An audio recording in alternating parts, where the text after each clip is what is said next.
Hello दोस्तों, स्वागत है आपका मेरे यूट्यूब चैनल पूजा पाठ में। दोस्तों, भोलेनाथ तो बस भाव के भूखे होते हैं। सुनिए धार्मिक कथा। किसी गांव में एक पति पत्नी रहते थे। पति का नाम गोपाल और पत्नी का नाम मोहिनी था। मोहिनी बहुत ही धार्मिक प्रवृत्ति की महिला थी। वह अपनी झोपड़ी में रोजाना भगवान शिव की पूजा करती थी। एक दिन मोहिनी ओम नमः शिवाय मंत्र का जाप कर रही थी। उसकी यह प्रार्थना कैलाश पर्वत पर बैठे भगवान शिव सुन रहे थे और माता पार्वती से कह रहे थे, देवी, ये कितनी मीठी आवाज है। यह मेरे अंतर मन तक पहुंचकर मुझे मंत्रमुग्ध कर रही है। फिर माता पार्वती कहती हैं, आपने सही कहा है स्वामी। मोहिनी के इस जप से मैं तो मंत्रमुग्ध हो गई हूँ। भगवान शिव ने कहा, तुम्हें ज्ञात है देवी, उस झोंपड़ी में मोहिनी और गोपाल रहते हैं, जो कलयुग के कठिन समय में भी धर्म का अनुसरण करके आदर्श स्थापित करेंगे, जो देखकर कलयुग के अन्य पुरुष भी प्रभावित होंगे। फिर माता पार्वती कहती हैं, अच्छा स्वामी, मुझे सब कुछ विस्तार में बताइए कि कौन है ये दोनों पति पत्नी और क्या है इनका परिचय। तब भगवान शिव कहते हैं, देवी, मोहिनी इस समय झोपड़ी में अकेली रहती है और गोपाल की प्रतीक्षा में उसे व्याकुलता हो रही है, जबकि गोपाल एक जमींदार के घर छोटा मोटा काम करता है। देखो देवी, गोपाल एक लंबे समय के बाद घर लौट रहा है। कठिन परिश्रम से प्राप्त अपनी आय को लेकर अपनी पत्नी के पास जा रहा है। उसे अपनी पत्नी उतनी ही प्रिय है जितनी कि तुम हमें प्रिय हो। फिर माता पार्वती कहती हैं, मैं देख रही हूँ स्वामी कि आप उनकी बहुत प्रशंसा कर रहे हैं, परंतु मैं एक बात सोच रही थी कि वे पैसों के बिना कैसे अपना जीवन व्यतीत कर रहे हैं। फिर माता पार्वती कहती हैं, स्वामी, आपकी आज्ञा हो तो मैं उनकी परीक्षा लेना चाहती हूँ। आप मुझे आज्ञा दीजिए। भगवान शिव ने कहा, ठीक है देवी, जैसा तुम चाहती हो वैसा ही होगा। तुम उनकी परीक्षा ले सकती हो कि उनका भरोसा मुझ पर अटल है या नहीं। फिर माता पार्वती उनकी सवारी शेर पर सवार होकर पृथ्वी लोक पर पहुंचती हैं और इधर गोपाल अपने घर जा रहा था और उधर माता पार्वती एक बुढ़िया का रूप ले लेती हैं और शेर एक छोटी लड़की का रूप ले लेता है। और गोपाल जमींदार के घर से निकलने से पहले एक चिट्ठी अपनी पत्नी मोहिनी को लिख देता है। उसमें उसने लिखा होता है, मोहिनी, जब तक ये चिट्ठी तुम्हारे हाथों में होगी तब तक मैं आधे रास्ते पर पहुंच जाऊंगा। यहाँ सब कुछ ठीक चल रहा है। जमींदार जी मेरे काम से बहुत खुश हैं। उन्होंने एक खास चीज उपहार के तौर पर दी है। मैं तुम्हें घर पर आकर इसके बारे में बताऊंगा। मुझे सिर्फ उपहार ही नहीं मिला है, बल्कि एक बड़ा पद भी मिला है। अब तुम देखना, अब ये हमारी गरीबी जल्दी ही दूर हो जाएगी। तुम्हारी बहुत याद आ रही है, और खास करके तुम्हारे हाथ के बने आलू के पराठे की। मैं जल्द ही घर लौट रहा हूँ। तुम अपना ख्याल रखना। तुम्हारा गोपाल। चिट्ठी पढ़ते पढ़ते मोहिनी की आंखों में आंसू आ जाते हैं और कहती है, आखिर बहुत दिनों बाद बे लौट रहे हैं घर पर। आज उनके लिए उनकी पसंद का खाना बनाती हूँ और घर के अंदर जाकर एक बड़े से डिब्बे का ढक्कन खोलती है तो वह डिब्बा एकदम से खाली होता है। तो वह कहती है, हे ऊपर वाले, इसमें तो कुछ भी नहीं है। अच्छा कोई बात नहीं, उनके आने के बाद ही कुछ करती हूँ। उधर गोपाल बैलगाड़ी में बैठकर आ रहा था और सोच रहा था, पता नहीं मोहिनी को मेरी चिट्ठी मिली या नहीं। बहुत दिनों बाद घर लौट रहा हूँ। बहुत अच्छा लग रहा है। जमींदार जी ने मुझे सोने का सिक्का दिया है। उसे देखकर मोहिनी क्या कहेगी? क्या पता आज से हमारी गरीबी खत्म हो जाएगी। फिर गोपाल बैलगाड़ी वाले को कहता है, अरे ताऊ जल्दी कीजिए, मुझे घर जल्द से जल्द पहुंचना है। फिर बैलगाड़ी वाले ने कहा, हाँ बेटा, चल ही तो रहा हूँ।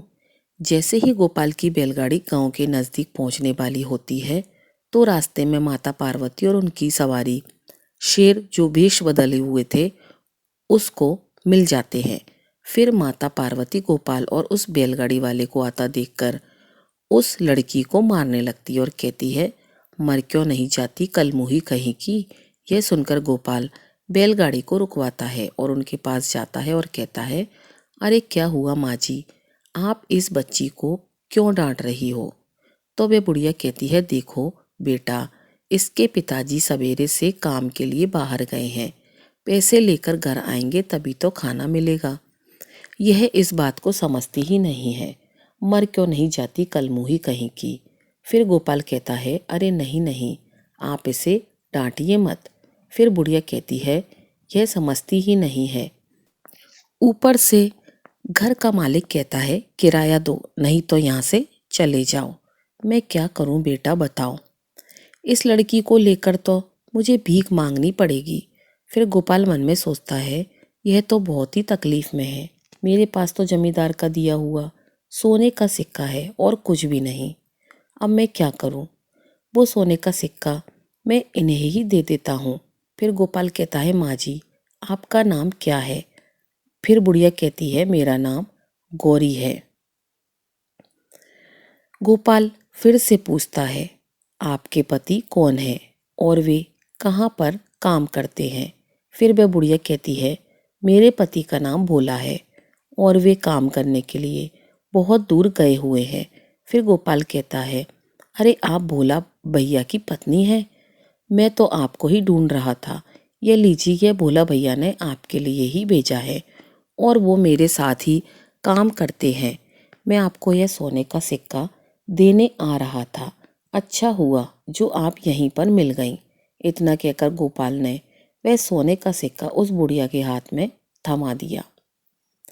फिर वह बुढ़िया कहती है, तुमने तो मुझे बचा लिया, और वे ठीक ठाक तो है ना, वहाँ पर सही सलामत तो है ना। फिर गोपाल कहता है, हाँ भाभी जी, वो बहुत अच्छे हैं। तो अब मैं चलूं? फिर बुढ़िया कहती है, मेरा आशीर्वाद तुम्हारे साथ है। फिर वह बुढ़िया और वो लड़की वहाँ से चली जाती है। उनके जाने के बाद गोपाल सोचता है कि मैंने तो मेरा सारा धन इन्हें दे दिया, अब मैं मोहिनी को क्या कहूँगा। इस धन से मेरे घर की हालत थोड़ी सुधर जाती। यह आपकी कैसी लीला है भगवान।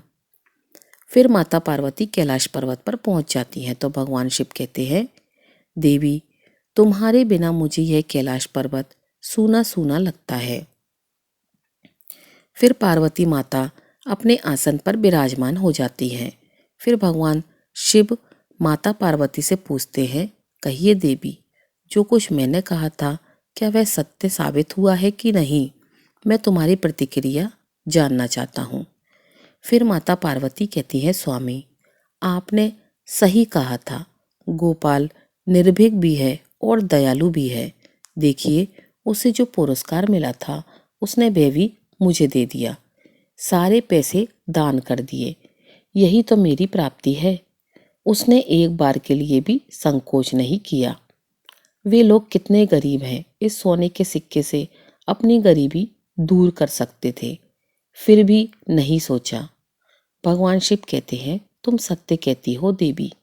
अभी भी उस दंपति के मन में दुख और व्यथा अवश्य है। माता पार्वती पूछती हैं, स्वामी, आप ऐसा क्यों कह रहे हैं? अभी भी उनके मन में दुख है, वो तो परीक्षा में उत्तीर्ण हुआ है, फिर ऐसा क्यों है? भगवान शिव कहते हैं, जानती हो देवी, उनका मन स्वर्ण का है।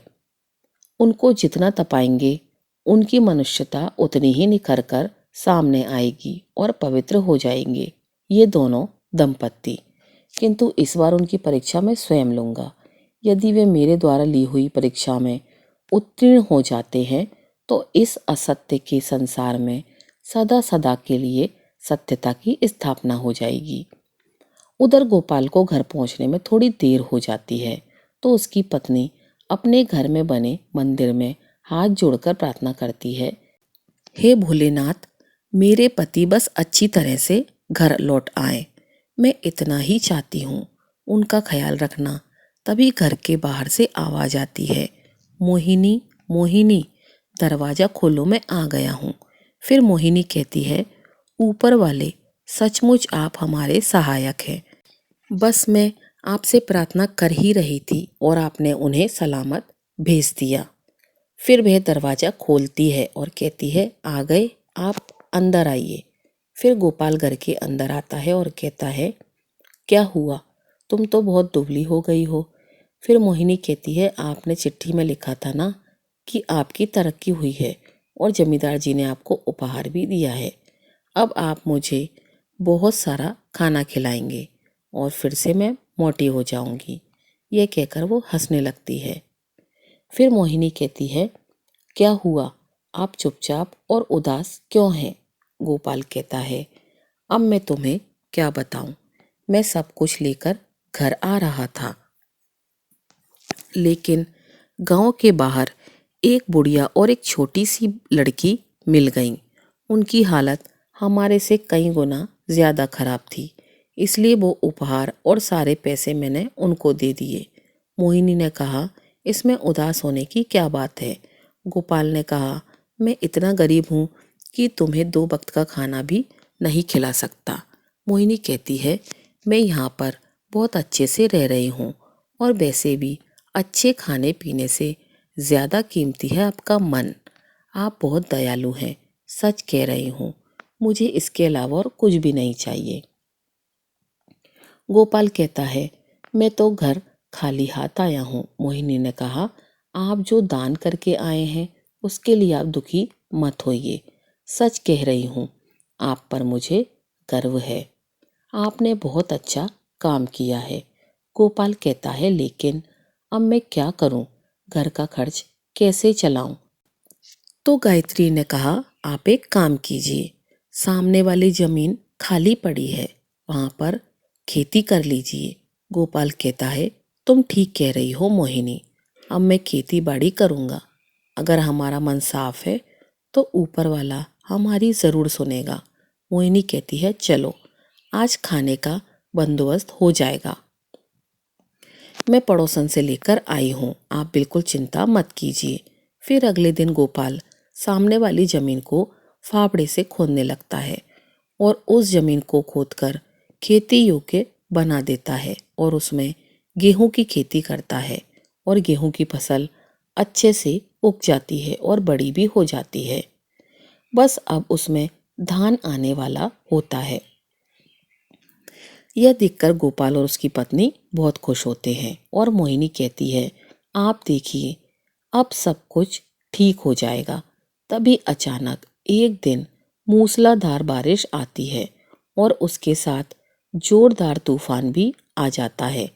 फिर गोपाल और उसकी पत्नी उठकर अपने घर से बाहर निकलकर अपनी फसल को देखने जाते हैं तो पीछे से उनकी झोपड़ी भी उड़ जाती है और देखते ही देखते बाढ़ जैसी स्थिति उत्पन्न हो जाती है। उनका पूरा खेत पानी में डूब जाता है और घर भी डूब जाता है। उनके घर के मंदिर में रखा हुआ कलश बहकर बाहर आता है तो उसकी पत्नी उसे उठाकर रोने लगती है। फिर अगली सुबह जब पानी उतर जाता है तब वे अपने खेत में जाकर देखते हैं तो पूरी फसल बर्बाद हो चुकी थी। घर पूरा पानी में डूबकर टूट गया था। फिर गोपाल कहता है, हे भगवान, तुम किस जन्म की परीक्षा ले रहे हो, अब हम क्या करेंगे? यह कहकर गोपाल फूट फूट कर रोने लगता है। मोहिनी कहती है, बस कीजिए, आप रोइए मत, ऊपर वाला हमारी परीक्षा ले रहा है, आप देखिए सब कुछ पहले की तरह ठीक ठाक हो जाएगा। उधर माता पार्वती शिव से कहती हैं, स्वामी आप उन पर दया कीजिए, उनकी और परीक्षा मत लीजिए, वे लोग बहुत गरीब हैं, मैं उनका और कष्ट नहीं देख सकती। भगवान शिव कहते हैं, स्वयं का धर्म और कर्म यही उनके सपनों को साकार करता है, इसके लिए और कुछ नहीं चाहिए। बात को समझो देवी, चारों तरफ अंधकार छाया हुआ है, इस अंधकार की भूख से ही सूर्य का उदय होता है और इधर गोपाल और उसकी पत्नी एक शिव मंदिर के बाहर बैठ जाते हैं और गोपाल अपने मन में कहता है, हे भोलेनाथ, क्या पाप किया था मैंने जो आप हमें इतने कष्ट दे रहे हैं। मैं मोहिनी को और गरीबी में नहीं देख सकता हूँ। हे भोलेनाथ, मेरी प्रार्थना सुन लो। तभी मंदिर के दूसरे छोर पर भगवान शिव प्रकट होकर एक बूढ़े आदमी का रूप लेकर आते हैं और गोपाल के सामने से गुजरते हैं और उसके सामने एक सोने के सिक्कों से भरी थैली गिराकर आगे बढ़ जाते हैं। फिर गोपाल आवाज लगाता है, अरे बाबा सुनिए, यह आपकी थैली यहाँ गिर गई है। फिर भी वो बूढ़े बाबा नहीं सुनते हैं तो गोपाल उठकर उनके पीछे जाता है और उन्हें कहता है, अरे बाबा सुनिए, ये आपकी थैली गिर गई है। फिर वह बूढ़े बाबा कहते हैं, बहुत उपकार किया है भाई तुमने। मेरे जीवन भर की कमाई इस थैली में रखी हुई थी। इसे लौटाकर तुमने मुझ पर बहुत बड़ा एहसान किया है, वरना ऐसे कौन लौटाता है। गोपाल कहता है, नहीं नहीं, दूसरे का सामान लौटाना तो मनुष्य का कर्तव्य है। फिर बूढ़े बाबा कहते हैं, तुम बहुत ही सच्चे इंसान हो, वरना इस दुनिया में बस झूठे लोग ही व्याप्त हैं। उन सबके बीच तुम बहुत बड़ा उपहार बनोगे बेटा। तुम्हें देखकर लगता है कि तुम बहुत गरीबी में जी रहे हो, फिर भी तुम्हारे मन में लोभ लालच नहीं आया। यह बहुत बड़ी बात है। देखना, इस सत्य का फल तुम्हें अवश्य मिलेगा। यह मेरा आशीर्वाद है। अब मैं चलता हूँ। फिर गोपाल और उसकी पत्नी अपनी टूटी हुई झोंपड़ी में वापस चले जाते हैं। रात के समय मोहिनी गोपाल को एक गिलास पानी देती है और कहती है, यह लीजिए, आप भी पानी पीकर सो जाइए, क्योंकि आज पानी पीकर ही सोना पड़ेगा। ऐसे तो बुखार आ जाएगा, ऊपर से घर की छत भी नहीं है। फिर गोपाल रोते हुए कहता है, हे भोलेनाथ, मुझे माफ कर दो। मैं और नहीं सह सकता ये गरीबी। अब मेरे अंदर सहन शक्ति नहीं रही प्रभु। तभी उनके घर के बाहर जोरदार प्रकाश प्रकट होता है। गोपाल और उसकी पत्नी घर के बाहर आते हैं। वे देखते हैं कि वही बुढ़िया और बच्ची और वही बूढ़े बाबा तीनों एक साथ दिखाई देते हैं और थोड़ी ही देर में वे तीनों भगवान शिव, माता पार्वती और शिव के रूप में परिवर्तित हो जाते हैं। गोपाल कहता है, मोहिनी, कहीं मैं सपना तो नहीं देख रहा हूँ। भगवान शिव और माता पार्वती साक्षात हमारे सामने खड़े हैं। फिर मोहिनी कहती है, यह सपना नहीं है, हकीकत है। देखिए, भगवान शिव हमारे बुलावे पर आ गए हैं। फिर दोनों पति पत्नी कहते हैं, भगवान शिव और माता पार्वती जी की जय हो। इतना कहकर वे दोनों उनके चरणों में गिर पड़े। माता पार्वती कहती हैं, तुम्हारा इतना साफ मन देखकर हम प्रसन्न हो गए हैं। ये जो हमने तुम्हारे पैसे लिए हैं, तुम्हारी परीक्षा थी। तुम्हारा मन इतना साफ है कि सृष्टि के सारे लोग तुम्हें हमेशा याद रखेंगे। भगवान शिव कहते हैं, मैं तुम्हें वरदान देता हूँ कि आज के बाद तुम्हें कभी दरिद्रता का सामना नहीं करना पड़ेगा। तुम सदैव सुखी रहोगे और आज के बाद से तुम जीवन में हमेशा उन्नति करते रहोगे। फिर गोपाल कहता है, आपकी कृपा दृष्टि हमेशा हम पर बनी रहे। जिंदगी में जितनी भी मुश्किलें आए, हम सदैव केवल सही राह पर ही चलें।